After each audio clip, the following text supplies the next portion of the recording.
The ubiquitous and often inappropriate use of antibiotics is a serious public health problem. So is obesity.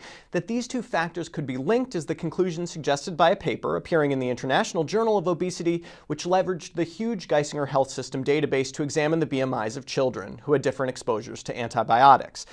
The researchers examined the records of just under 150,000 children, ranging in age from 2 to 18, who had BMI measurements in the system.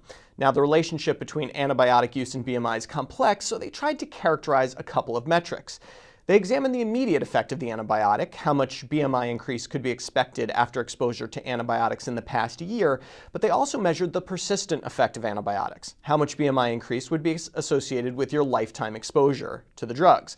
In both cases, antibiotics were associated with higher BMIs, but numbers matter. Let's start with the basics. 59% of the children in the cohort had at least one antibiotic prescription. Shockingly, of the kids that had contact with Geisinger in their first year of life, 49% had an antibiotic prescription in that year. We prescribe a lot of antibiotics. As to the effects, the short-term effect was relatively modest. Kids who got antibiotics in the past year had a BMI about 0.05 points higher than those who didn't.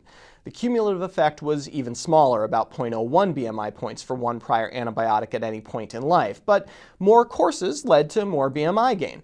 Those who had 7 or more courses of antibiotics had a BMI 0.1 points higher than those who never got antibiotics. Now, all of these associations were statistically significant, but this was a huge study. These changes in BMI don't strike me as clinically meaningful. Moreover, these children were not randomized to get antibiotics. The researchers adjusted for age, sex, race, and medical assistance, but that's it. Socioeconomic status could play a major role here, and medical assistance is not a close enough proxy for that. I also wonder a lot about secondhand smoke exposure. Putting it all together, the great obesity epidemic can't be tied to antibiotic use. In fact, these small effect sizes make me less worried about the effects antibiotics have on children's weight. That said, this is one case where I'm glad there is some media hype around the study.